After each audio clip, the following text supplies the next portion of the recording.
to MIT on scholarships.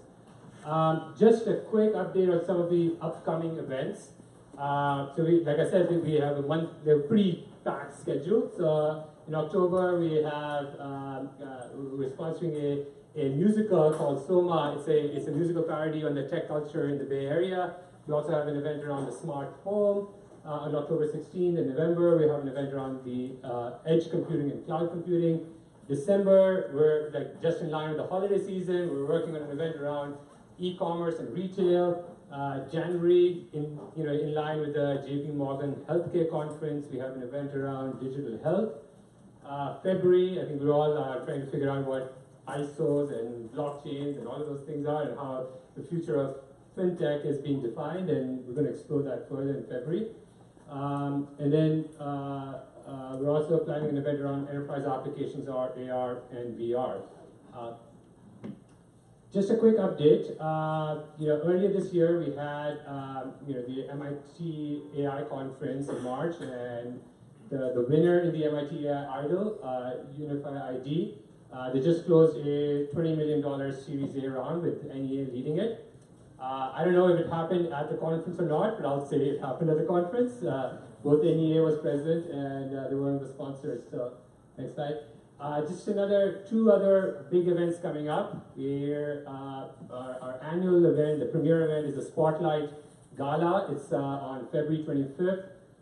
This year we're honoring Professor Nargis Mahbubwala. She's a professor at MIT. She's the head of the physics department there. And she was part of the LIGO team and detected the gravitational waves which Einstein had predicted years ago.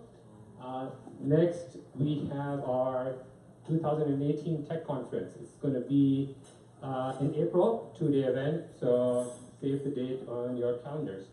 All of this stuff would not be possible without volunteers who devote their time. So if you are interested in any of the things which we do, please feel free to contact us.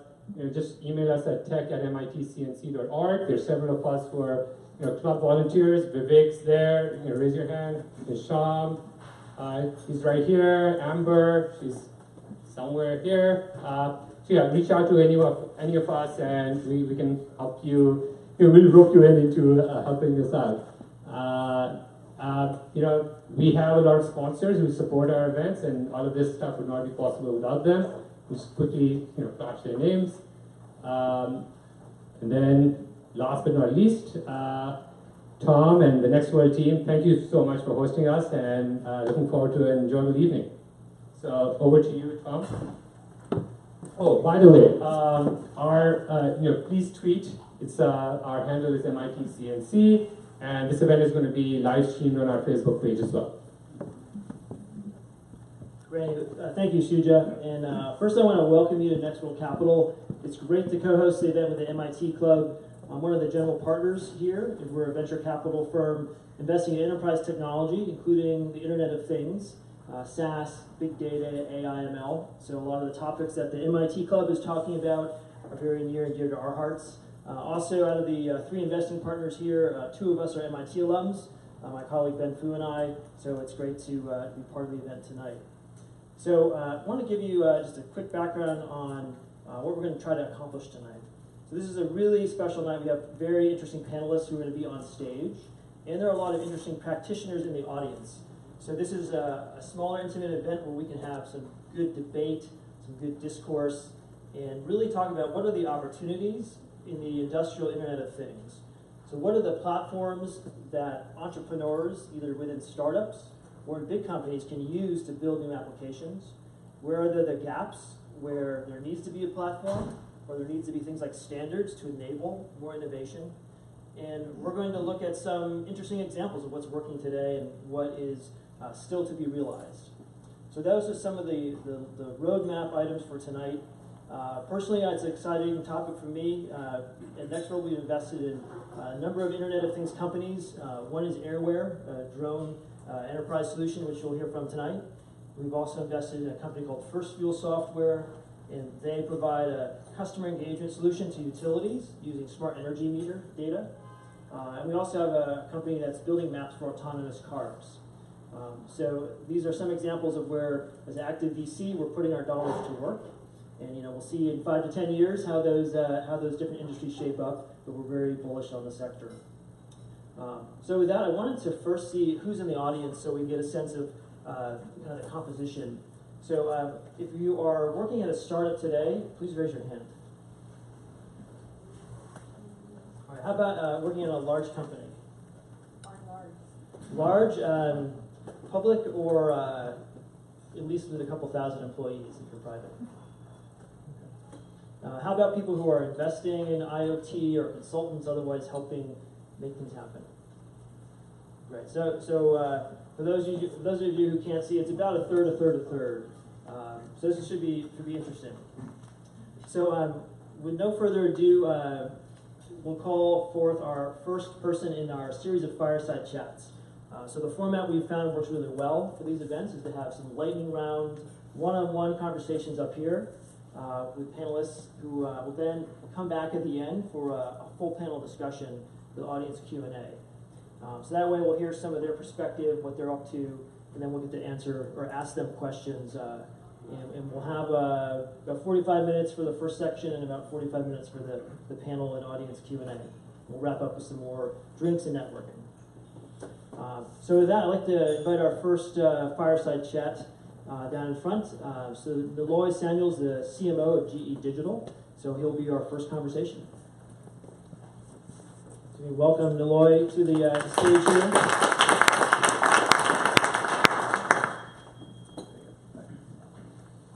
So, yeah, we can stand or we can get comfortable here. All right, we'll start here. So if you can first just talk about what is your focus area at GE? Obviously a company we're very familiar with. What is your particular purview? And then we'll get into some more questions on what you're working on.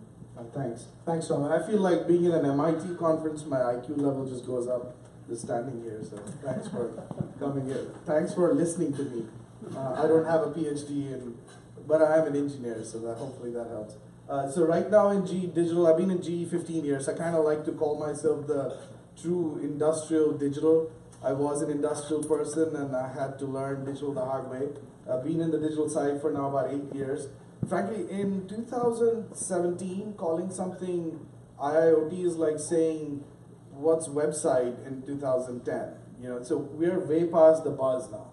This is real, this is happening. There's a lot of actual use cases. I wouldn't say it's a pilot.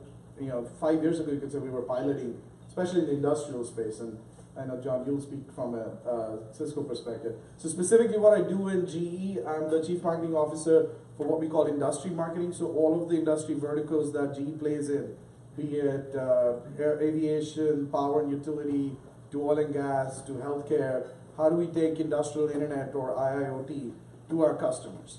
And that's not just on G equipment. Obviously, we have a lot of G equipment already out there. In my opinion, to be able to get value out of the IoT in the industrial space, you have to solve the whole problem, not one equipment at a time, at a piece. So we'll talk more about that. Yeah, so one of the interesting things that GE has launched is the Predix platform, which was, I think, launched in 2015. So that's one of the first platforms that was in market, and now you've seen a number of companies use it. Can you talk to some examples of what has proven to be valuable? What have been false starts? What is the platform really enabling? Happy to. By the way, how many of you have heard of the platform Predix? That's good. I'm glad to hear like 90% of that. And we do have a couple of customers in the room, so thank you, Engro, wherever you are.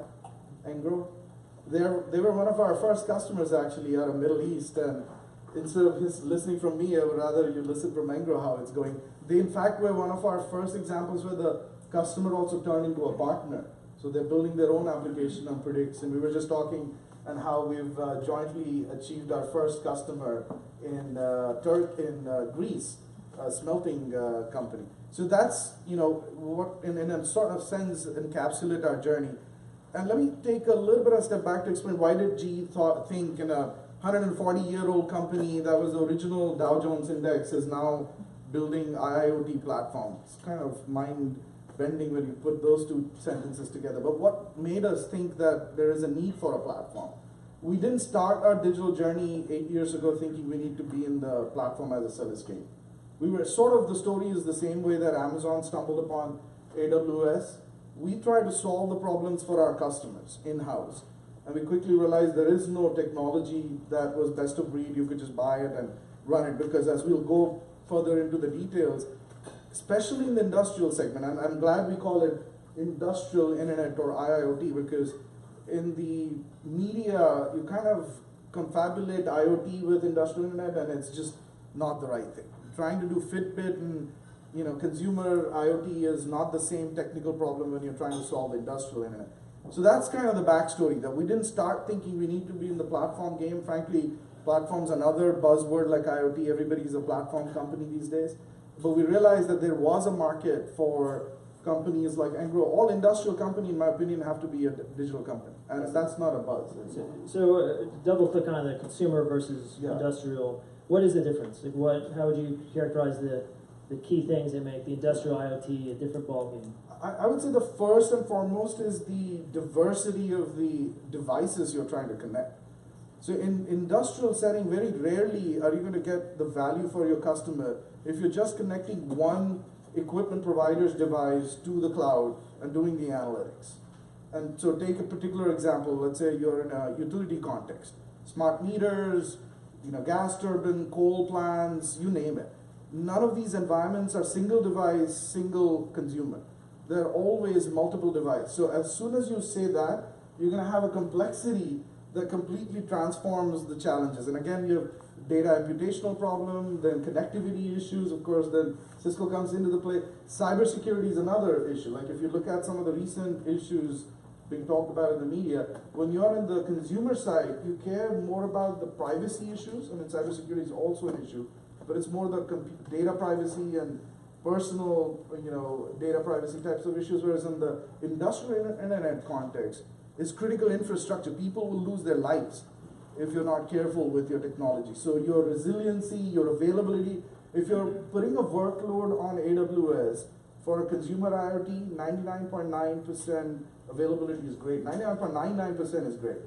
If you do the same availability in an industrial critical infrastructure IoT and you're depending on that application to run your business, 99.99 means 15 days of outage in a year. That's not acceptable. So just the amount of intensity of the problem you're trying to solve is just magnified 1,000 times. Now that's not to say you cannot have technology cross-pollination. We do see a lot of valuable technology cross-pollination, especially in the open source space. We're learning a lot from Netflix and Facebooks of the world. Google obviously is a great example. But I would say there is still a huge amount of problem technically to solve, and that's not even getting into business model side. Right, and one of the things we see as investors, and we invest in the Series A and B stage, so companies are just getting their product to market, is there's so much breadth, there's so much surface product area if you're solving for industrial IoT problems. Do you think there's like an MVP equivalent in industrial IoT where you could pick off there's just a few integration points or a few things to solve?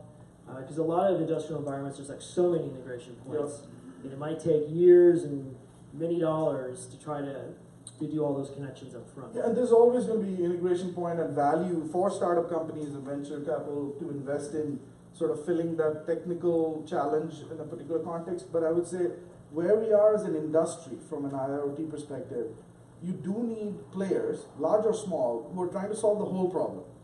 Because if you just solve one piece of the tech puzzle, you're still not probably going to get the total value that you're trying to solve. And the example that people talk about most sort of naturally in the industrial setting is equipment reliability. If you can predict an equipment before it fails, and you can apply that to anything, whether it's electrical, we kind of take it for granted in developed countries that electricity is ubiquitous, but that's not necessarily true. But if you can solve the outcome, then your technology will work. If you're just starting to solve a piece of the technology puzzle, that doesn't mean you're going to be able to get scale out of your, again, from a venture capital perspective, you probably see it a little bit differently.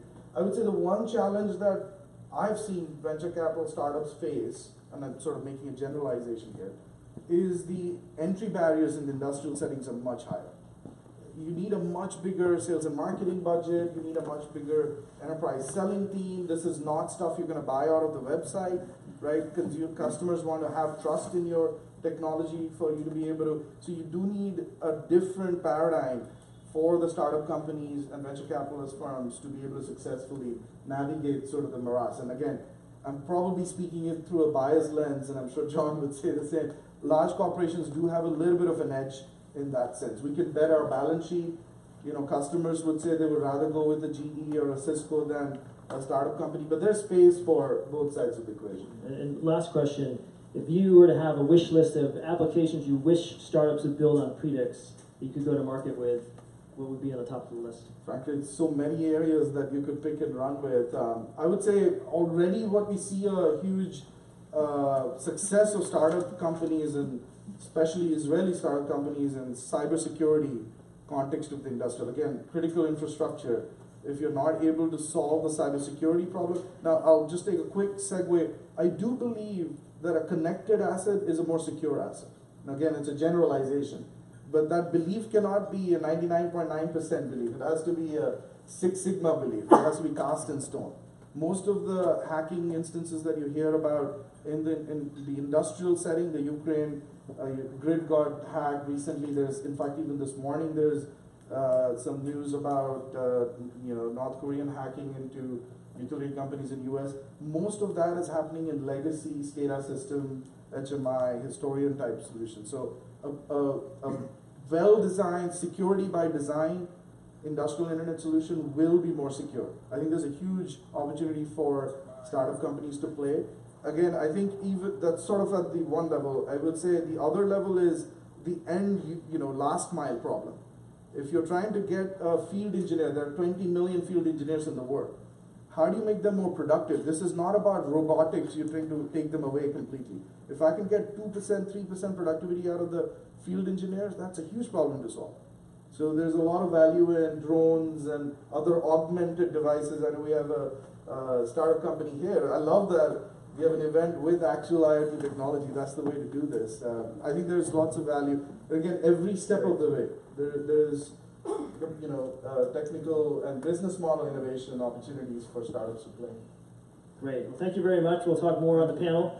So thank you, Niloy, and now we'll give him a hand. Now I'd like to have our next speaker join us, Mobeen Khan from AT&T. You can come down to the front. So Mobeen is Executive Director for AT&T Enterprise Mobility.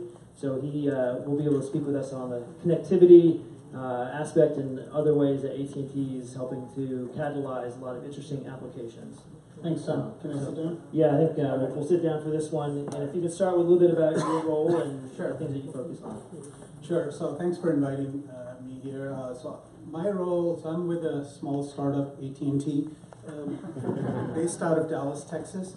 My role is primarily on looking at IoT solutions that are above the network stack. So AT&T has been connecting things for over decades, 3-4 decades, through whether it's through wireline technology, cellular technologies, and IoT has been cast in many names. It used to be called machine-to-machine, end-to-end communications. Niloy talked about just connecting all kinds of manufacturing facilities, and that's been going on for decades as well. But so when you look at it beyond the network stack, how do you make smarter networks, edge networks, connecting at the edge, processing at the edge of the network, as well as the, again, I'll use a oft-used word, the network platform layer, and how can we give smarts either to the devices or to the cloud so that you can build smarter solutions. That's the area that I focus in. And some of the examples of that is smart asset solutions, fleet management solutions, where we're moving things, industrial solutions like what GE was talking about, as well as some of the solutions in the healthcare space, both on the consumer side as well as on the enterprise side. I hate to call industrial because in our world, I think either things are more consumerish or they're enterprise. So there's industrial is a part of enterprise, but if you look at supply chain logistics and things tracking of farm to fork application, it's not industrial so much so, but it's enterprise applications, and it's a huge area for IoT to go in. So how does AT&T look at IoT and connectivity for devices compared to when you first started connecting all people and machines with data, right? Like during the rollout of 3G networks, that was kind of a big change in how the wireless carriers looked at the world and made money. What's changing now, and what does that mean for this audience? Right, so telecom as a business started with connecting locations, right? So when you called the phone number, it was usually, it rang at a place, which now then moved into calling people. So we called each other cell phones, no matter where we are. And now we're calling things, or things are calling us back, right? So that's sort of how it's evolving, and the scale is logarithmic, right? It's locations, and then people, and then now you have, for every people, there's probably 10 to 20 devices and more that are going to get connected. From a cellular point of view, if you look at IoT, there's only about 10 to 15% of these edge devices or sensors will get connected through cellular. 80% or more of the connectivity will still happen through some other means. I mean, it could be Wi-Fi in a hospital, for example, or Wi-Fi in your home, or it could be some other custom network, mesh networks. But just from speaking from a connectivity perspective, all carriers, including AT&T, is investing in the narrowband technologies. So it's not so much for speed, but also for coverage and for long battery life, because all of those things are important. If you slap a device on the side of a meter, you want to make sure that you don't have to change the battery for 10 years. How do you do that with an LTE network? So there's investments in technologies in the network layer that allow you to have 10-year battery lives and things like that. So there's investments happening at all carriers in a very standardized way. And, from our conversations recently, you said AT&T is a customer of your own IoT solutions. Back at Google, we called this dog fooding your own application. We call it champagne. Champagne. Yeah. Drink your own champagne. So you need me to show you some examples of what have you learned? Like what flopped, what succeeded, what do you think is going to make its way into the broader landscape? Yeah. So before I answer that, so from a carrier perspective, AT&T is a bit unique. There's only a couple of carriers that are actually investing in different layers of the stack. So beyond the connectivity layer, which we do as a carrier, we also are investing in open source technologies, using them for building solutions, and also actually marketing end-to-end solutions. So we became our own customer, and what we are doing is any technology that we're building and selling to our enterprise customers, we're using it ourselves. I'll give you a couple of examples. We're deploying, we launched last week, I don't know if any of you were here at Mobile World Congress, I think it was last week or a week before at Moscone. We launched a solution called Asset Management Operations Center. So it's around tracking and the health and location of assets anywhere, any general asset. It's sort of a network layer solution. So we're using that internally within AT&T to track cable wheels. You see those big cable wheels? Well, believe it or not, 5% of them get stolen in any given time, right? People sell it for copper or whatever it is in there. And so just the ROI on that is a couple $1 million a year. So that's one of the solutions. We are also deploying our own fleet solutions. AT&T is one of the, I think, third largest fleets in the United States. So we have over 80,000 or so vehicles that go and fix towers and install equipment at your homes. And so, we have deployed our own solutions to track drivers, predict if a van or a car needs maintenance, battery change, also trying to tie their device, the inventory of the van to the driver. So if I go into work and I'm driving a van, I want to make sure that all my workflow through the day, I have all the equipment I need, I have all the test equipment I need in my van before I leave the depot. So deploying those kind of technologies internally allows us to get a great sense of what are good products to build, and then we also go and market those products externally. And last question, what would you like to see from startups that would sit on top of the AT&T platform? Yeah, I think Niloy mentioned one of those things that I'll say it again, and it's around security. I mean, we have very strict rules around how we connect products, both consumer and enterprise. But there's a big need in the market, especially when it comes to device security. I mean, on the network side, we do this all day because we protect our network. But on the device side, because these are external things that are out in the open, they're not just only open to hacking, but they're open to physical hacking. Someone can go into a car and access the device and do something to it. So both physical and electronic security on top of the network security is important. And that's an area that startups are bringing to market, but it's a very important area. And then the second one I'll mention is all around vertical analytics. Because we are all building general purpose, broad-based platforms, if you will, and network technologies. But then to make them useful, you need, somebody who, I was talking to somebody here on agriculture technology, I think AgriCapital Capital or something in the back. And they, you need to know exactly what those specific requirements of agribusiness is to be able to build solutions on top of those platforms. So I think verticalized solutions is also a very important area. Interesting that old school security is coming back, right? Just making sure no one can mess with the physical thing. That's right. Great. Well, Mobeen, thank you very much for sharing your perspectives.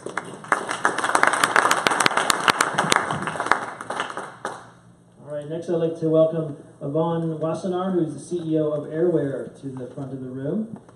And Yvonne gets to represent the startup's voice tonight as a company which is out building a new platform. So Yvonne, if you can share a bit about Airware and what you're doing there. Great, so Airware is what I like to call a drone analytics company. So I get a lot of interesting questions. Do you deliver pizza? No. Do we deliver sunscreen? No. We don't even build drones anymore, though we did start off in the hardware space. We started about 6 years ago, really when there were commercial drones that were fun toys, and there were military drones that, there wasn't anything in the middle. And so the founder of the company, JD, who's an MIT alum, I'm on the board of Harvey Mudd, so I'm a bit biased, but I like MIT. I have a lot of MIT engineers that are brilliant. He basically saw an opportunity to leverage drones as a new mechanism to gather data in a meaningful way for business, and envision this world where you would have an end-to-end solution where drones could go fly for, we work in insurance, mines, quarries, all these great use cases, collect data, but not stop there. What his vision was really to take that data, to ingest it into the cloud, this beautiful, wonderful thing that has all of this processing power, and start to apply machine learning and AI and visualization techniques to bring business value out of the data collected. So I think he was, if not the first, certainly one of the earliest people to have a great vision of what the possible is. What we've seen over time, as happens in a lot of emerging markets, is that the market moves very, very quickly. We divested from hardware about a year ago. Clearly DJI has made a lot of movements in that space, along with other many wonderful players. And what we've determined is the hardware is interesting, but not where we personally differentiate. The hardware for us is a mechanism by which we capture data. We really focus not even so much on the plan and fly anymore. It's just like your cell phone. I mean, my kids can use it, my grandparents can use it. The ability to actually control the robotics and the drones is much easier. Regulation changes with Part 107. You don't have to be a pilot to fly it. So what we focus a lot of our time on is how do you ingest just thousands of images into the cloud? How do you allow for comparative analysis over time? How do you, with machine learning, identify different attributes and insights about that, and then share those back in meaningful ways? Yeah, we've seen the drone space evolve from, there's a lot of potential for drones. We could have a new view into how our business works from this aerial intelligence. And there was a promise, and now we're really into the market adoption, seeing how drone data can realize a significant ROI, just knowing where your assets are. If your assets are like trucks on a construction site, making sure they don't bump into one another or bottleneck each other is actually a major problem with having, you know, a sensor in the sky can be really pivotal in solving. So maybe you can talk through some other examples of, you know, what are our customers doing today with drones that they couldn't do before, and what does that mean for their industries? Yeah, it's a great question. I think you hit the nail on the head. We've all been waiting to see if commercial drones were going to take off.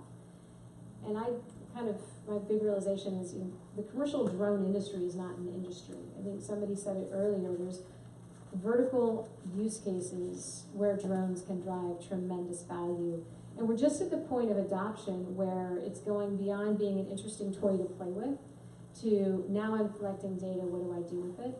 I'd say the use cases that early on have gotten the most traction, if we look at our mines and our quarries, stockpile measurement, I mean, my goodness, how easy is it to fly a drone and actually do the volumetric measurements off of an image, and to measure cut and fill across 2 images, and to do that in really easy, visually accessible ways.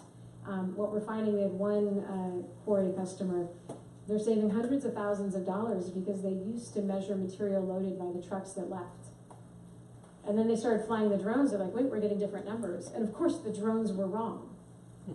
Until they eventually proved that the trucks were wrong and the drones were right.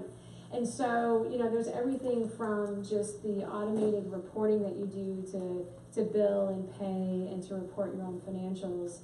It gets more interesting when you start looking at things like haul roads, as you mentioned.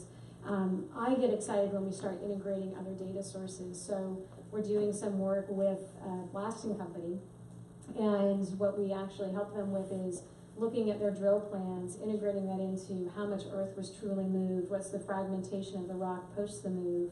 And what they're finding is, you know, we can get sub-millimeter on the actual rocks themselves. We can really tell the quality of what was left after the blast. So there are really some fascinating use cases in that space. Total opposite side of the spectrum, we do a lot in insurance, in residential, commercial, and property inspection. There's a phenomenal story from one of our insurance adjusters, Jay, and he talks about how he climbed up a 2-story steep. Often happens in hail season, you need to go inspect the roof, and the ladder fell out from underneath him. And he talks about how he fell 30 feet. And it was like, I don't know, to me I wouldn't have said this. He said, it was like a dream. I would have said it was like a nightmare. But he said, it was like a dream, and I hit the ground so hard I bounced. Now, he lived to tell the story, and he now flies drones to do inspections. But what he talks about is not only the efficiency that I can fly a whole neighborhood in what it used to take me to climb one roof, and I no longer need my measuring tapes and all of that, but I could have avoided falling off of that roof. There's many people who died. There was somebody who fell through a skylight doing a roof inspection. And so there's as much as that we bring around safety. And people ask me, are we getting rid of jobs? I think we're changing jobs. I think we're making jobs safer. And we're providing for people to add their specific expertise and touches in different ways. We're automating things that used to be really hard. Yeah, there's a lot of talk about the IoT and automation in general taking away jobs, but in fact, the ability to leverage new technology is exciting, and for insurance claims adjusters, this is the coolest thing they've had happen to them in their whole career, right? Like flying a drone and seeing so data, cool. right? And, so there's a lot of things like that. Are, you know, we're just scratching the surface. So Yvonne, last question. I mean, what are you excited about when you think of ultimately pulling together data from all different sources? So you've got drones, and there could be other sensors. What does that mean for industries that are out in the physical world when they have this view of like everything, you know, streaming into them into one place? Yeah, I think it's a great question. People often ask me, you know, what's the coolest technology today? And they always think I'm going to say drones. But it's not. It's really, I believe, the convergence of these different technologies, of the power of the cloud. I used to work at VMware, and people thought the beauty of virtualizing servers was you could reduce your data center costs. They never conceptualized that, you know, by virtualizing, containerizing, you could create something called the cloud. And they never really envisioned with cloud. I used to be a CIO. It used to be, okay, well, I can do that at a lower cost. Oh my God, no, I can access burst capacity and processing capabilities I never could do before. I can do analytics across not just my own data, but an industry's data, or, you know, I can have data, you know, training sets for my algorithms that I have access to that I never had before. So to me, what's exciting is this convergence of all these technologies in terms of their maturity curves, opening up new possibilities that nobody in this room can imagine. When I look at the use of drones today, it's basic. It's cool technology, it's taking images, wow. There's a lot of value, there's a lot of, particularly in these, you know, industrial industries like oil and gas and mines and quarries, there's a lot of efficiency you can drive. What I'm really excited about is what is that innovation we haven't untapped yet? You know, what is that new revenue generating model? What is that truly interesting thing we're gonna do? I think in the next 5 years, that's what we're gonna see. Not just how do you take pictures and visualize data, but how do you really truly create new business models? Okay, well, Yvonne, thank you very much.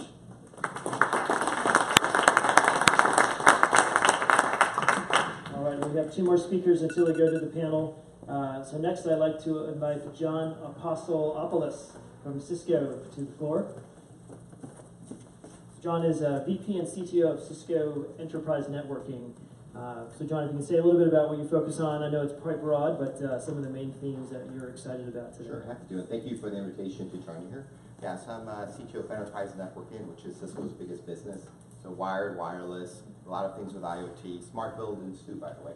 A lot of work with machine learning, analytics, and going across domains. That's one of the major things we try to focus in. Keeps me busy. And Cisco's well known for coining the term fog computing. Can you say a bit about what that is, and talking a little bit about what are the new network configurations that you see emerging with IoT and in industrial IoT? Yeah, what happens is it's kind of interesting. For the people who have been working in computing for a long time, there's been this pendulum swing between distributed and centralized, right? We've seen that for many years. Now cloud is really, really popular, okay, and it has been for quite a few years. The problem is with IoT, you often, the scale is so large, and often the bandwidth is so large that you need, or the bandwidth may be too costly, or the delay may be too large, and so forth. You can't actually get the information to the cloud. So instead, you have to do the processing at the edge of the network. Okay, that's one of the main things that happens here. In addition, you actually need this to be multi-tenant. So you need that cloud attribute at the edge of the network. So edge processing has been around for a long time. I worked on it in mobile streaming media, CDNs, in 2000, when Akamai, to me, and some of those companies you're familiar with initially brought things out. But there, they didn't need multi-tenancy. Now multi-tenancy is really important. If you think about a smart city over here, and you think about having compute at the edge at the intersection, well, who needs to compute there? You need probably the city organization that does traffic. You need probably the police, the firemen. You need perhaps others who want to do pollution monitoring and so forth. Today, each of those groups have their own separate infrastructure, which, as you can guess, is much more costly. You want to have them on a single infrastructure with security and so forth, so multi-tenancy is really critical. We called it fog just because it's an idea of taking the cloud and bringing it closer to the edge of the network. And a cloud on the ground is fog. All too familiar in San Francisco. Yes, yes. So then people can remember it. It's easier for the average person to remember that than to understand edge computing with multi-tenancy and so forth. And what are some of the applications that when you hear entrepreneurs talking about, they're like, oh, we can help them, right? Because Cisco is building the kind of more of the stack to enable these things, which are often performance oriented and things that might require Cisco's expertise. What are some of those applications? Well, there's a huge amount of applications. I'm lucky because you already had some great speakers before, Niloy and others, and they talked about the diversity in applications, diversity of things. That's really, really true. There are these separate verticals, as you mentioned, and each vertical has separate things you need to do, and it has to be customized. Even if you just think about a smart building, the design of the application, the digital transformation of this building is very different than the one next door on the right or the left or City Hall and so forth. So all of these need customizations, which makes it very complicated. So there are many companies, big companies, who generally try to do the foundational elements. But then for each vertical, there are lots of big gaps that need to be solved, and then you need to customize. A lot of opportunities in machine learning, a lot of opportunities in security. I can talk about any of those if there is interest.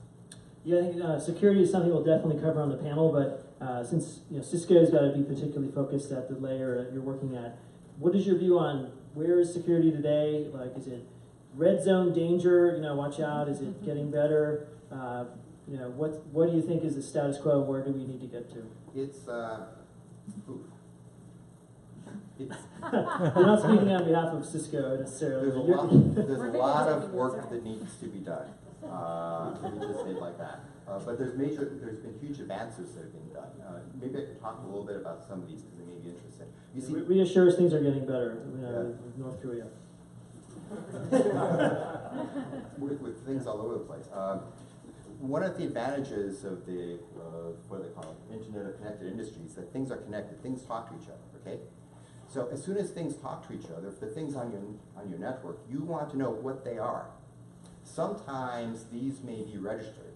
Yay, somebody registered. Wonderful.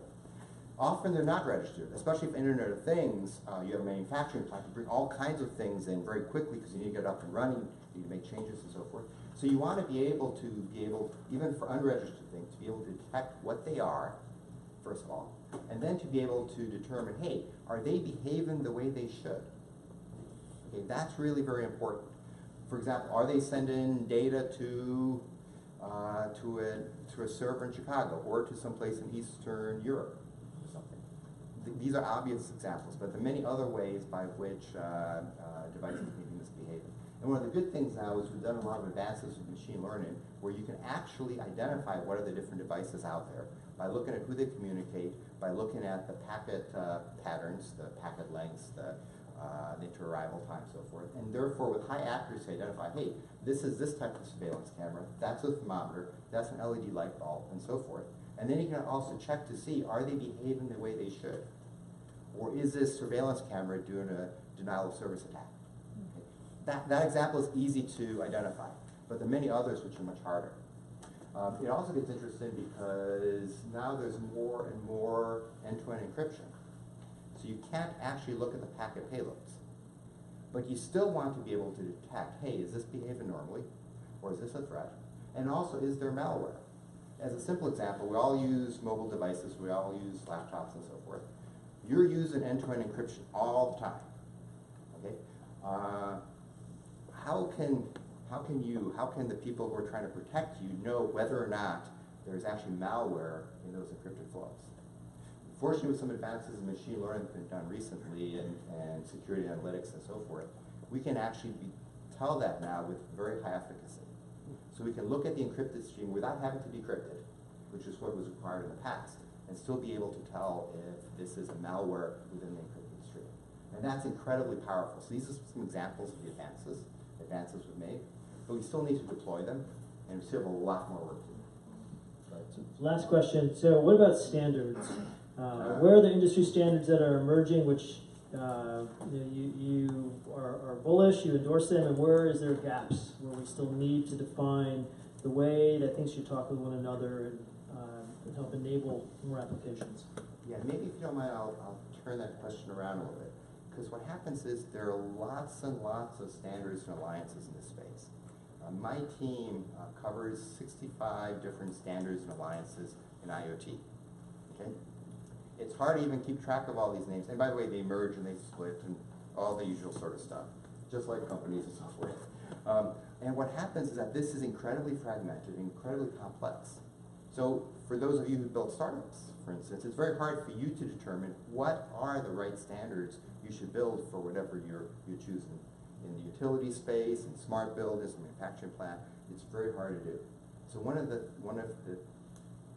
challenges we have and the opportunities we have is to try to converge these onto a small number of well-defined standards. And if we can do that, I think this will actually help the industry flourish, and it will absolutely help with security.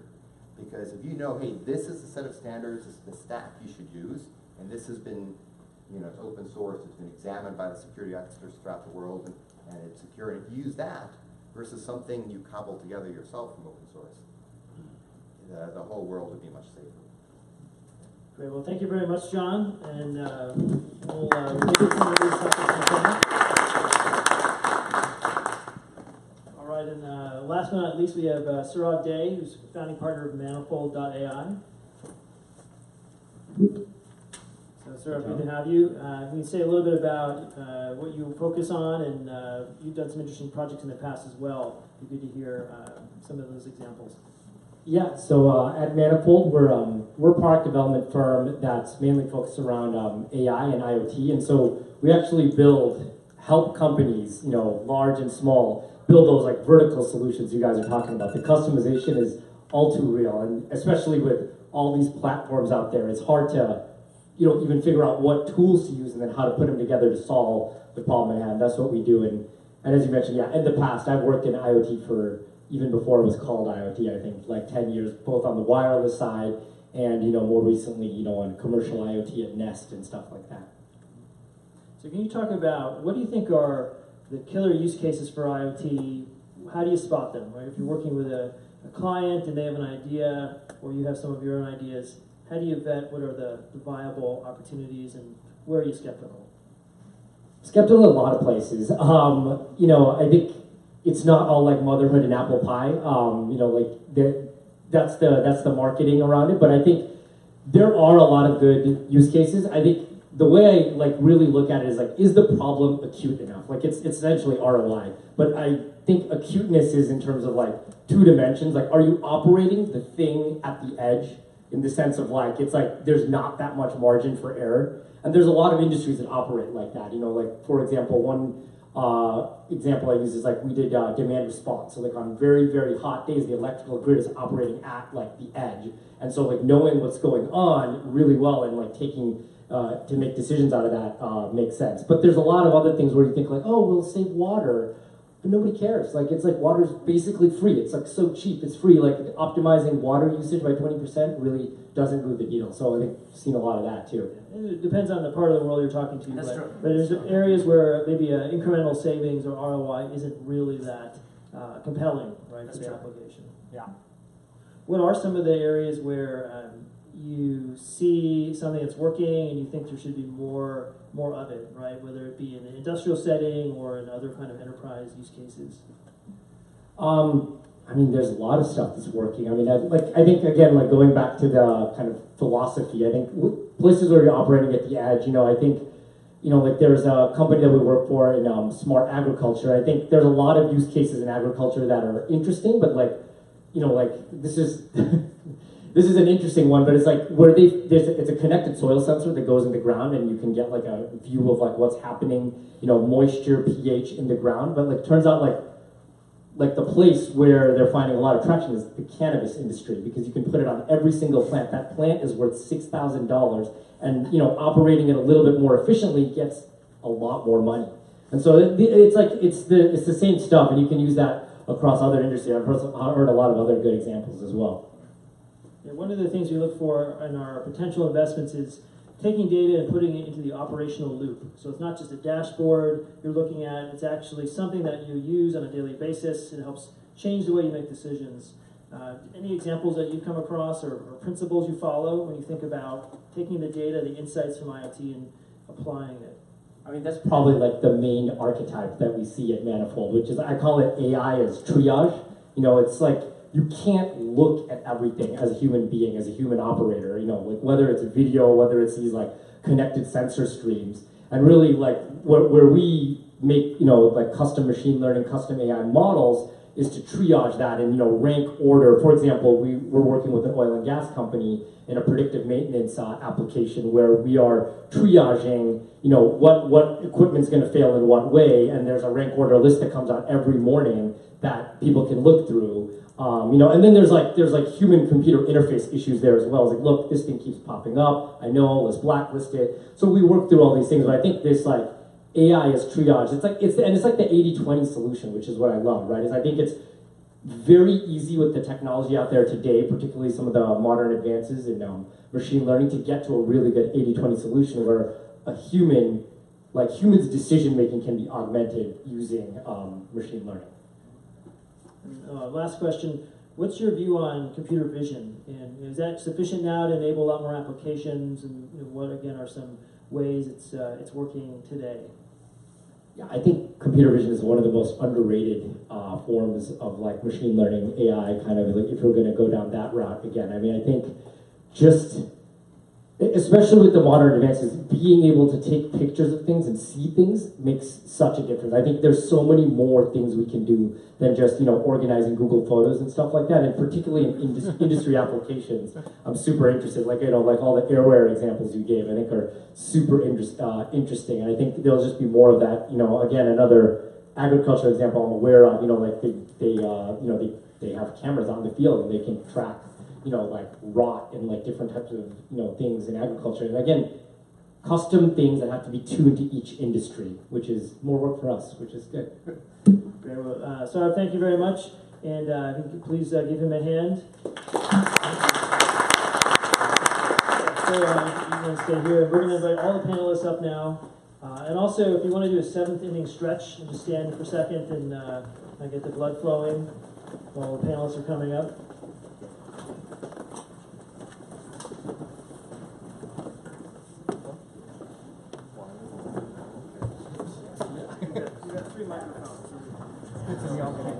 Over each other. Sit on the queue of the name? I don't think so. I think people know who we are. I think it's pretty obvious.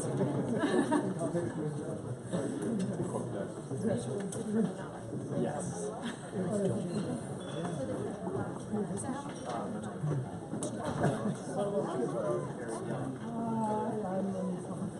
Sounds like some interesting stuff.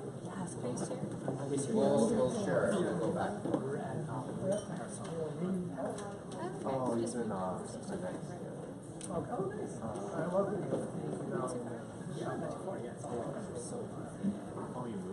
Okay, if everyone can take your seats, we'll get started in just a moment here. Start getting your questions ready. We can pass around a mic in the audience. It's also pretty easy to hear in here if you can also just shout it out.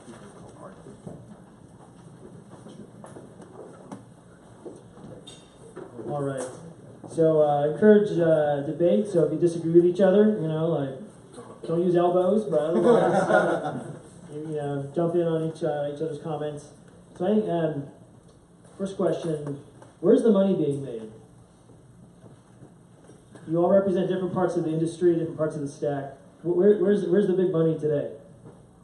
Thank you. I mean, money is at every layer of the stack, from devices to network connections to software applications, analytics. But we did some studies, and these are rough numbers, but I would say that about 15 to 20% of the revenue share is in the network layer and the device layer. Probably another 20% or so in what you would call infrastructure, technology, and platform layer, and I would say the rest, 50 to 60%, is in the application layer. That's, again, very general, but that's where I think a lot of the money is being made. Yeah, I think the big question is differentiating between where is the money being spent and where is the money being made. Because there's something called cost in the middle. And I think, it's interesting, there were some comments made about large companies and small. I think I work in the software space predominantly, and so margins on the actual quote-unquote product are quite good. Yeah. But being a smaller company, you didn't ask me what I want of large companies. I want help. I want access to your go-to-market. I want partnerships. I want to work with you on innovation. But for us, the big cost is the sales and marketing. I think you look at smaller companies, for a lot of us, it's how do you get it out to market. So I look at who's making money today, and I think both where the revenue comes in and what costs come out are important. I do think applications are great because the margin inherently is good, and once you figure out your go-to-market, there's a lot of money to be made, and that's oftentimes the easiest point of value for an end customer because they can see it and you can drive that ROI. I do think the important thing is going to be how is that going to change over time and what's becoming commoditized. And I think particularly in the hardware and the network layer, there's a big question of how much of hardware and network is being replaced by software, even in those technology spaces. And as I heard all of the larger companies speak, they're all creating kind of the same thing. And so I think as a smaller company, I'm trying to figure out, do I need to place a bet on any one of you, or can I be agnostic for how long to really figure out where I put my applications?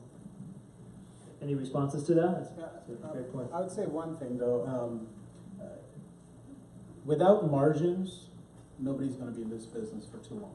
Unless you have VCs. Well, that's it. You didn't hear the second part. You didn't hear the second part. So when we work with startups, their idea of Tom's on my board. exactly. So when startups come into this, it's all about getting a customer initially, which is fine. I ran a startup at one point in my career as well. So it's all about getting the customers, getting the engagement, proving out your technology.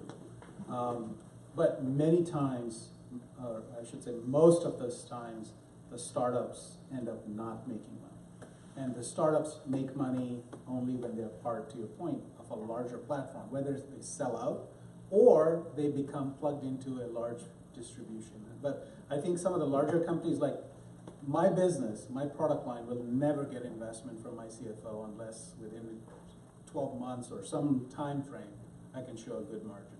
So I think from large companies, we follow those kind of rules, and sometimes we lose out on the innovation because of that. And startup companies make those. Maybe I'll just provide a little bit of, I don't disagree with any of the points made here, but I would say whether you're a large company or a small company in the IIoT space, industrial internet space, the question you should ask yourself is, A, customer value. Are you able to create that first and foremost? If not, don't even bother going to the next question. And then do you have value capture, right? If you can show those two things in a consistent way, and then other things like distribution. I mean, look at Salesforce. It's a classic example of probably the most successful cloud company in the application stack. They're obviously now a platform company as well. But if you look at their margins, it's nearly zero because it's all in sales and marketing, but all in sales and marketing because they want to fuel their growth. So that's totally fine that your net margin is zero, but if your gross margin, value capture, if that analysis shows to be anemic, less than 10%, I kind of think of it as 10x. If you're not solving a big enough to matter problem, frankly, I'm sure venture capitalists do this all the time, you don't even want to look at your TAM charts. Your total addressable market in IIoT is gazillion billion dollars. Doesn't matter which vertical industry you're a part of. I think you want to show in your examples of 10 customers who are mainstream, not just the bleeding edge who'll try once anything, but mainstream customers who have tried it and you have delivered value consistently, and as part of that process you've captured value, then I think you've got game. Yeah, I think the value capture is a key issue because some of these IoT solutions can save hundreds of millions of dollars in operational costs over time. So how do you price your product to be able to capture that? Because it's not worth $100K contract a year. You say, yeah, when we return all this money to your operations, you improve your OpEx, we should get like a slice of that. But that is a debate with some of the early customers in the space. And just one thing that I would one of your leading indicators is time to value. One of the biggest challenges we see in IoT solution is time to value. When we started 3 years ago was like 6 months. From the time you got a PO from the customer to point where they started getting value, you were lucky if it was 6 months. We're now starting to 45 days. So if you're, as a company, not tracking time to value and not seeing shrinkage in that, this is a tough problem to solve. It's not like in system of records, you just log into a website and you're starting to get value right away. So that time to value part is really important as well. So I'll ask just one more question of the panel and we'll turn it open to the audience. Where do we start with solving the security problem? John? Who's losing most sleep over it? So which security problem? Which of the many? Right. So I think partly it's a question of like where are the gaps in solutions today, and there's different levels of security. So for hospital setting, G's in in selling into the healthcare space, that's a different requirement than oil and gas, than to construction sites. So so it's an open question, but I'd like to hear your views. I'll start off by giving some views. We'll pass around because all of us have different experiences on this. There are a lot of best practices about how to do security. First of all, most of those best practices are generally not applied. Okay, as soon as you apply that, we can get a lot of gain, and we have to do that because that's the low-lying fruit here, and we have to really do that. Then there's simple things like segmentation, where you actually segment the different important assets you have from the other from the internet and from other things. That's another basic thing. That idea has been around at least 20 years. And for many of the attacks that have happened recently, Target, many of the other ones, if they just had network segmentation, it would not have occurred. As my colleagues mentioned here about for many of the things, some of these things are robots that cost $1 million. They can have really sophisticated security capabilities, authentication, and so forth. Other things, LED light bulb, 50 cents. You need to build in security that costs less than a cent. Okay? So then you need a very different model for how you do that. And there's certain things that as an industry we've developed, and I can talk more about some of these things, but maybe I'll pass this to my colleagues here who can share their insights. So again, I think you mentioned this as well, but security is not absolute, and security is also very relative. You mentioned light bulbs versus a tank. How do you manage? Yeah, or an oil refinery, right? So there's different layers. The other thing is that there are areas that we have traditionally focused on security, and we've done this, whether it's equipment providers, network providers, thing providers, where we focus on our piece of the security, and we probably do a really good job of whatever thing we're selling, of building that security.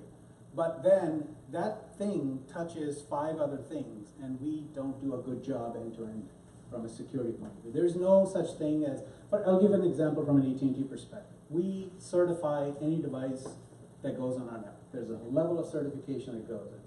However, that device then connects into a car. Who does the security for that end-to-end system where a device is taking data from a car or any other asset, putting it on the network, and then going into a AWS cloud or some other cloud?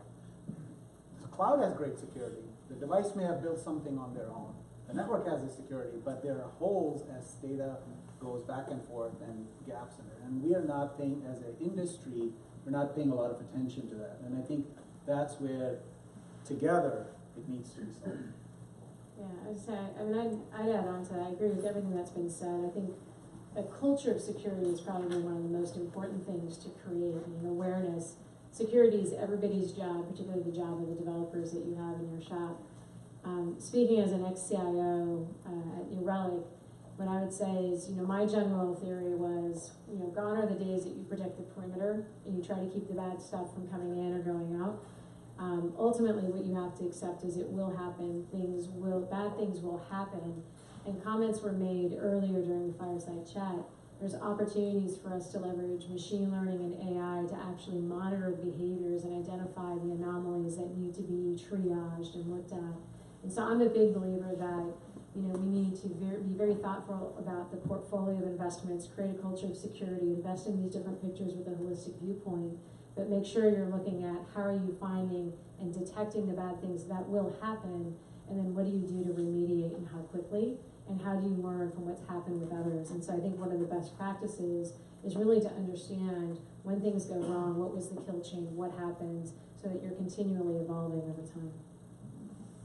Okay, maybe one more comment on security. I'll say I've seen this from a couple of angles. Like one from the work at Manifold, and I think it's about best practices. Like a lot of it's like, look, there's a company put devices, IoT device on the field. It's like a separate AWS instance altogether. There's no way you can go in from there to their corporate network, and so obvious stuff like that. And then I think it's just like making it easy. And so like at an IoT startup we were at in San Diego, we built security in layer 2. It was just turnkey. You go in there, you get the keys, they roll over on a regular basis. And so, yeah, it's hard. Security's hard, and the easier you make it, I don't think it's there yet, where it's that turnkey and easy, just plug and play. Thank you. So we're going to go to the audience Q&A, and actually we're live streaming this event on Facebook. So we do have one question via live stream. We're going to do that one first. So the question is, I'd love to get each speaker's take on one specific applications or a specific application that's overrated and one that's underrated, say on a 3 to 5 year horizon. I knew that. It'd be a VC. Any takers? I'll say underrated. I'm a big fan of fully autonomous things like reinforcement learning. every place we've used it, it works really, really well. This is like, especially in places where you can't understand the state space, like back in the kind of Apollo days, you can model physically the little capsule and you can make a filter, but like in complex problems like Google's data centers, you know, like I don't know what, there's like 1,000 levers to turn and there's 1,000 things to look at. Reinforcement learning has been like really, really, you know, good for solving these things. I think it's underrated. Yeah, I would agree with that. I would say closed loop control system use cases. So you obviously, I wouldn't call it overrated, but autonomous vehicles are of definite hype. But the same use case in an industrial setting, not with the purpose of letting people leave, like it's not a job loss or productivity perspective. You can get so much more value if you can close the loop between a prediction that you did and then make the actual equipment behave the way you want it most optimally. And that is still a problem that's hard to solve, at least in a general technology layer. You can do it one industry, one vertical at a time, and this is, you need cloud computing at the fog, at the edge, you need it at the cloud level, you need AI technologies. One of the biggest challenges, and I think the next Amazon or the next Google is going to be whoever can solve the general AI problem. Because you can do very niche AI today, but can you solve that AI problem at a general level, then you got game. So I think in terms of, I wouldn't call it underrated, people are talking about it already, but can you do autonomous?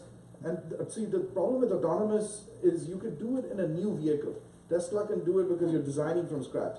If you're in an industrial setting and you have a 1970s Hersig or HRSG heat exchanger equipment, how do you do autonomous? It's possible, harder to do, much harder to solve in that scenario.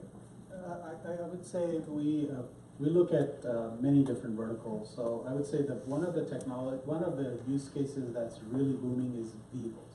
Vehicles getting connected. I mean, we announced publicly that we connect over 1.5 million to 2 million vehicles every quarter.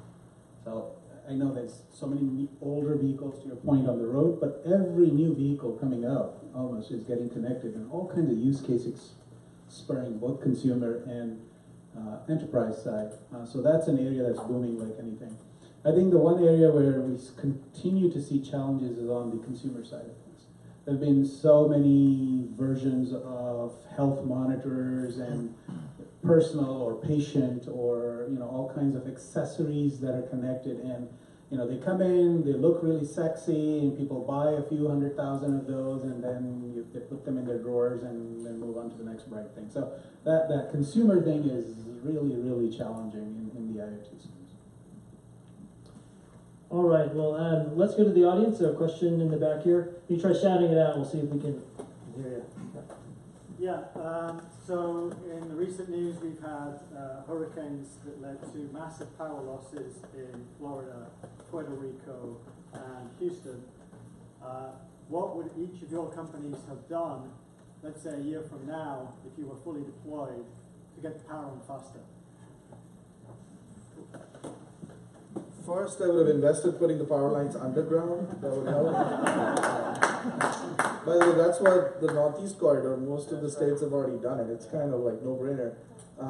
But the second thing, which is, actually it struck me that this is also nothing. You can literally bring in a nuclear reactor submarine and get power instantaneously. Third, by the way, this will not be a problem hopefully in 7 to 8 years, especially in islands, because you'll have rooftop solar. So as long as you still have a roof, you will have power. But I do think this is an IoT problem that's probably underrated. What's happening with solid state energy, aka solar rooftop and batteries, is going to transform many industries. It's going to transform utility industries. It's going to transform transportation industries. How do you pay for your fuel is going to be an interesting. You as a company, as a utility company, actually will pay us for driving an electric vehicle because you're bringing stability to the grid. That's an IoT problem you're going to solve. So I know you started with hurricane, but frankly, it is an IoT problem.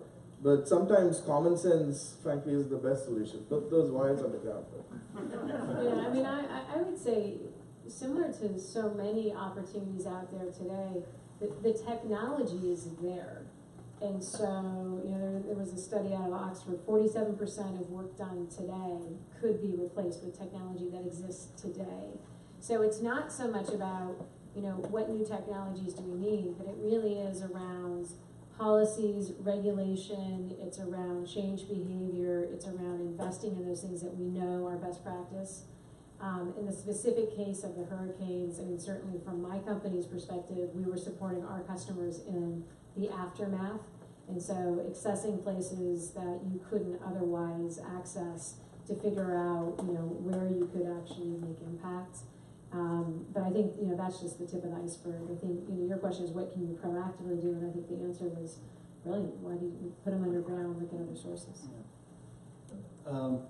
Whether you believe in climate change or not,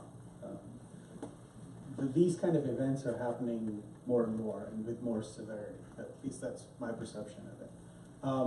There's a general sort of a policy debate everywhere, which is, do you really plan for a Category 4, 5 hurricane? Can you plan? Can you plan for a 7.4 Richter scale earthquake, or should you?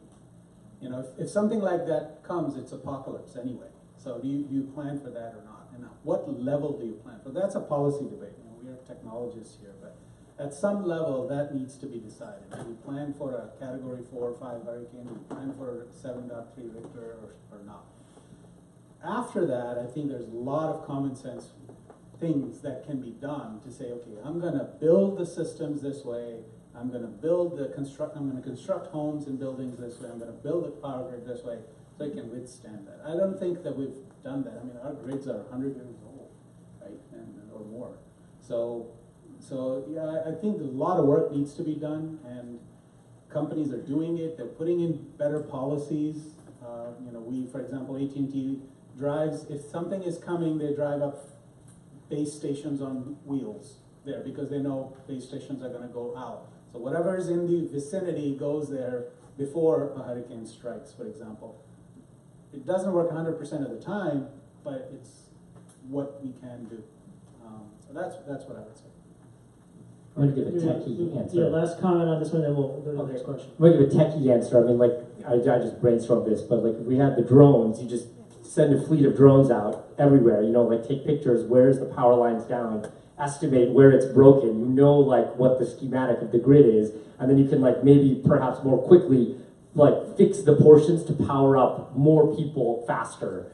That could be, I think that's doable with the technology today. Now is there the willpower to invest in such a technology when it won't be used very often? We do it already. I mean, we do a lot of that already, but sometimes you can't drive. You now need a bunch of boats or drones to go fix things. Yeah, exactly. Great, so let's go to the next question in the back here. Hi, as an investor in your various businesses or the industry, I want to know what you guys are afraid of. Is it the IT departments of your clients saying the ROI is so big I don't need you?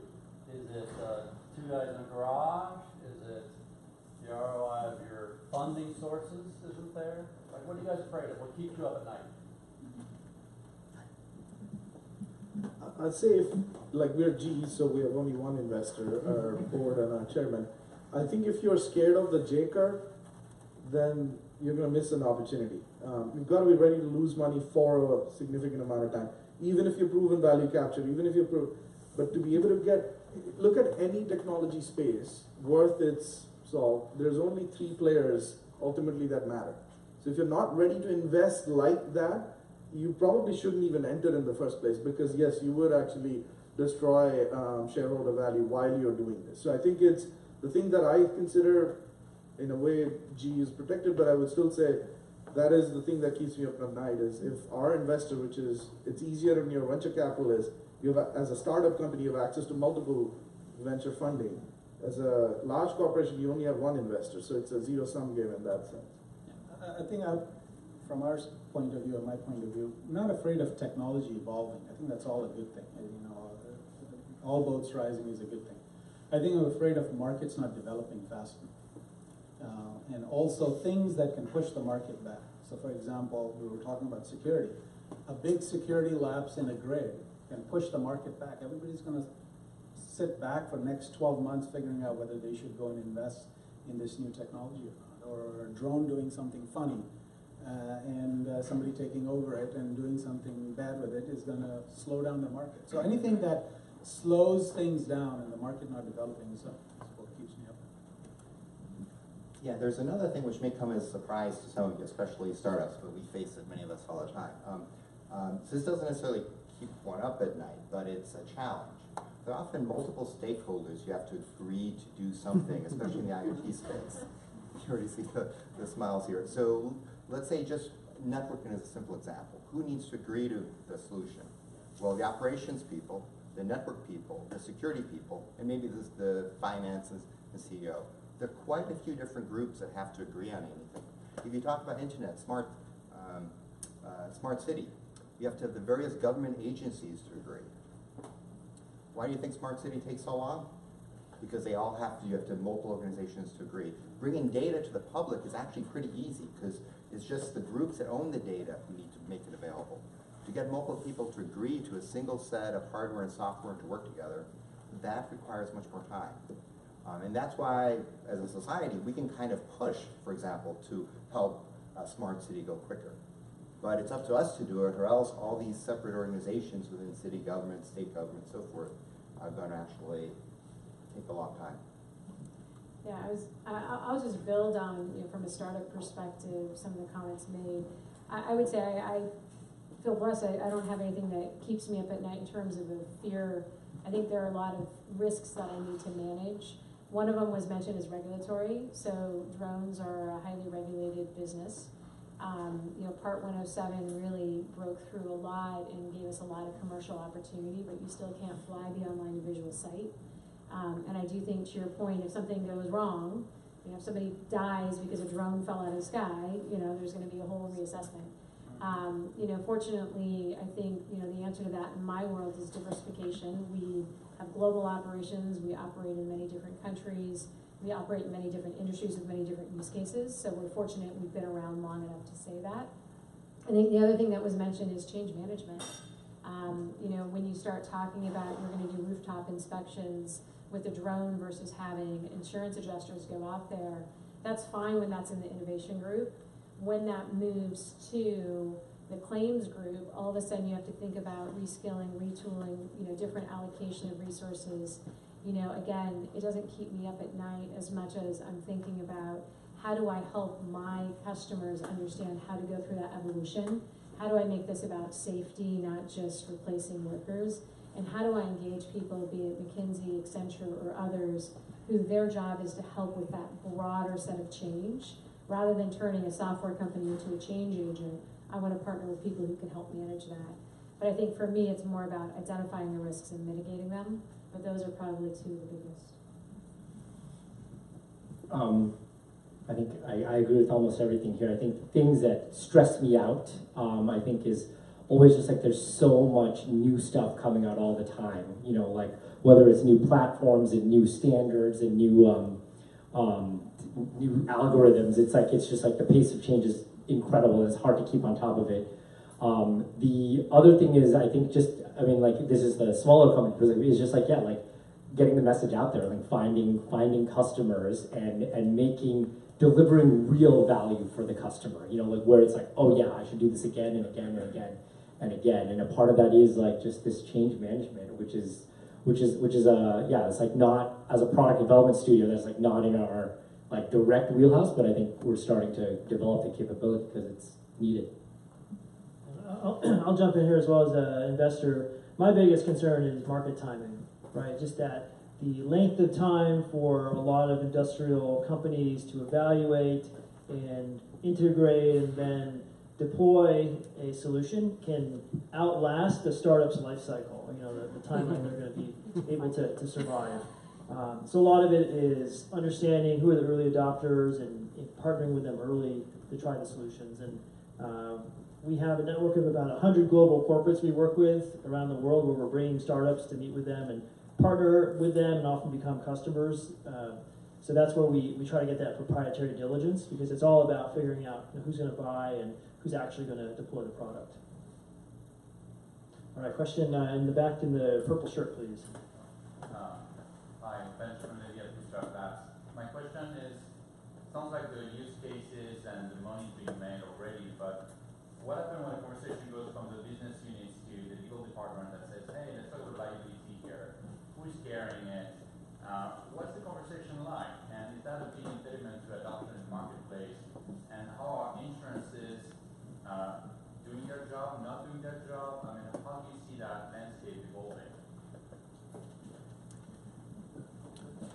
actually some interesting angles here. For example, if you just talk about security, if you can actually provide a more secure system, a more reliable system than others, your insurance rates can go down. So you have to be careful when you make these decisions, but some of the things actually get easier when you get to more modern, more secure approaches to solve some of the problems. I think my colleagues here probably have many other examples. Yeah. Now, I would say, you are actually starting to make the market timing when you're starting to talk to the insurance companies and the lawyers. And by the way, jokes aside, we are seeing real interest from large reinsurance and insurance companies who want to start modeling the risk. No, I should say risk not in terms of cybersecurity risk or anything. That's a risk in terms of, hey, if you are using the right IIoT software, then you should be able to have higher reliability, less outages in a event type of a scenario. So they can put a premium for those who are not putting in. So they're starting to look at the data and understand what is the implication of having the right type of technology stack versus not. And they do this all the time. I would say the other aspect of this is business model. And again, this is probably a bias towards the larger corporations. In GE, one of the most successful business model innovation we have done is what we call outcome as a service.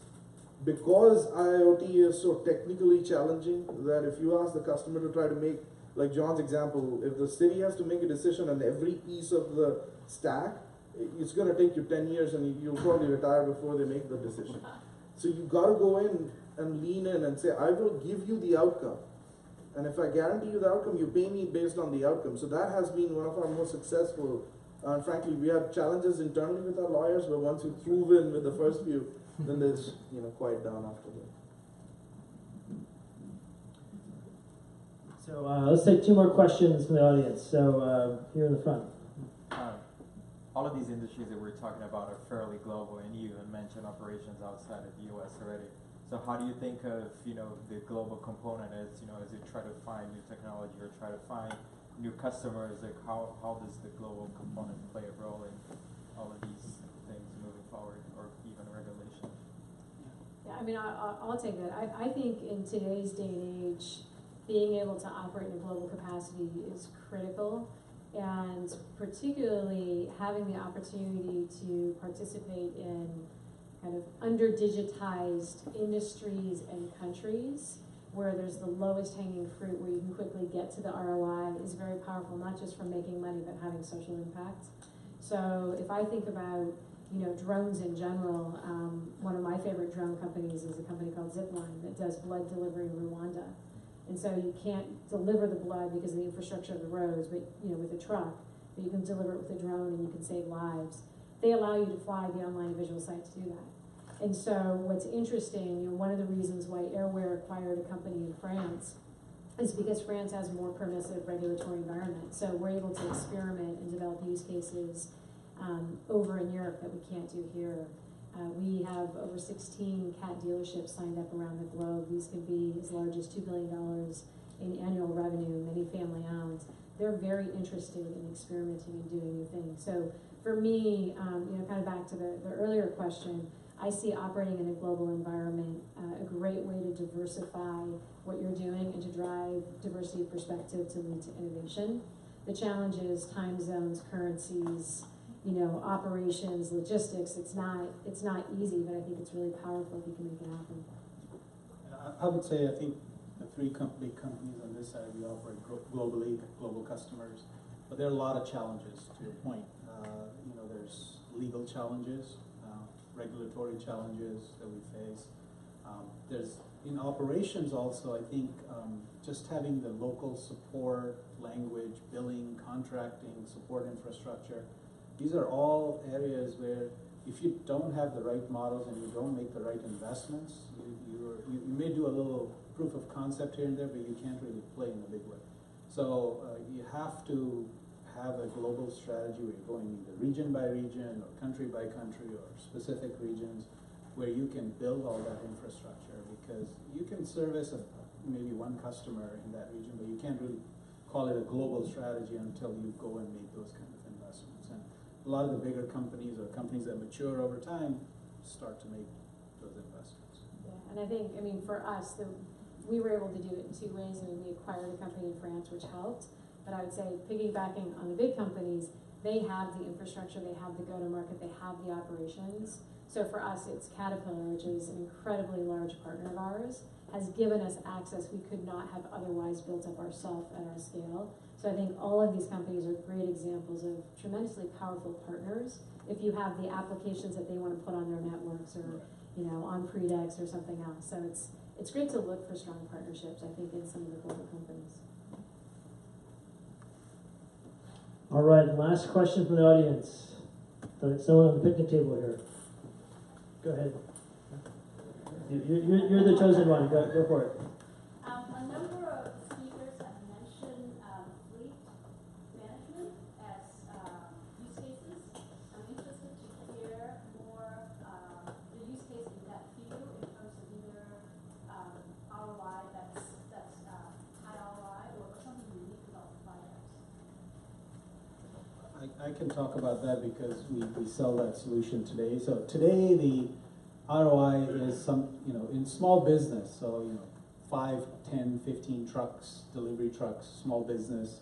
We sell that out of our AT&T stores, the solution. That's for the ROI on that is just a few months, and it's all about tracking and operational efficiencies. But if you go to bigger companies, larger trucking companies with thousands and tens of thousands of fleet, the ROI is different because they're not just interested in where my truck is, but they're also interested in what's in the back of my truck. They're also interested in how much cargo I'm carrying. They're also interested in the data coming off of the car about and doing predictive maintenance and scheduling maintenance so that downtime is minimized. And then the future-looking companies in fleet are looking at how does autonomous vehicles and autonomous trucks plays a role over the next 3 to 5 years. Because one of their biggest costs today is drivers.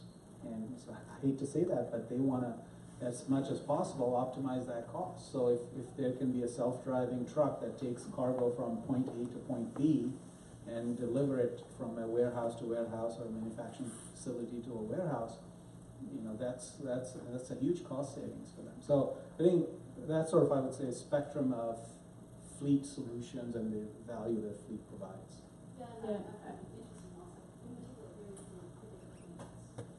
Yeah, I mean, I'll add on to this in terms of what we do in this space.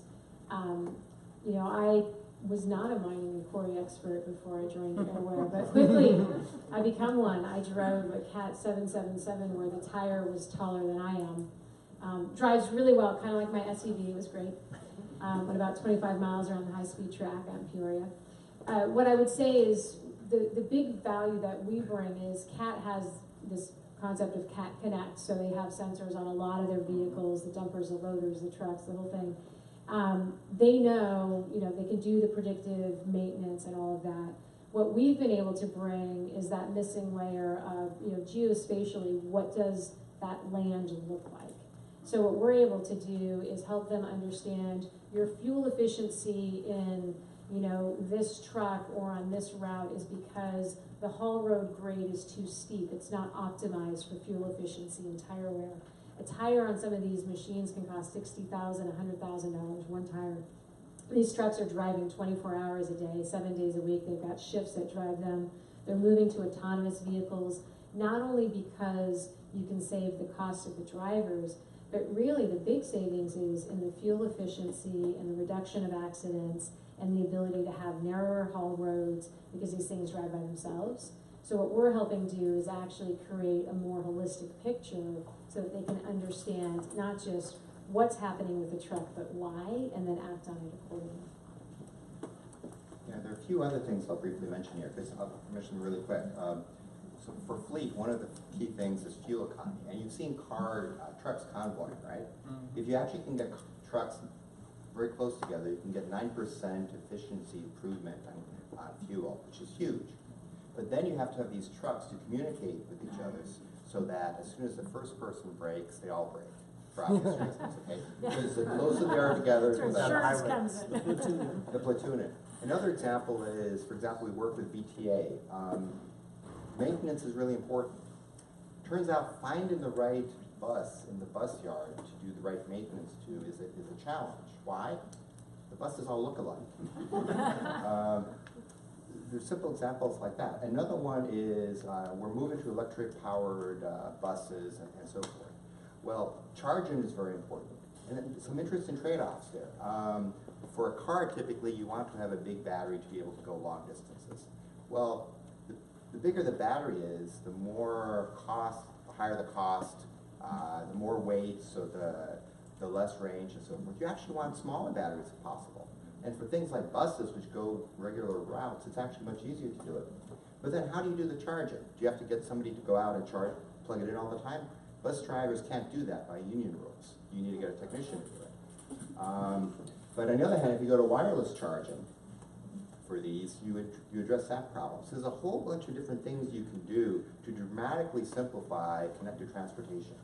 And it can be huge wins as was pointed out, 1 or 2% can be big, and in some of these areas you can actually get much, much higher than that. And it's not that hard, but you do need to do some changes here. Great, well, we're going to wrap up, so if you can please give a round of applause to our panelists.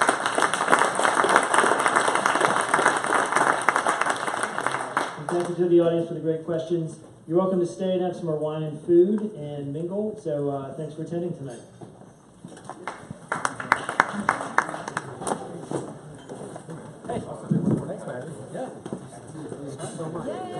Glad you mentioned that. Yeah. I don't realize that. Everyone would be so proud of you knowing about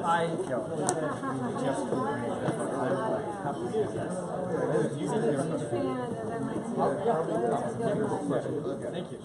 son is looking about. I mean, they're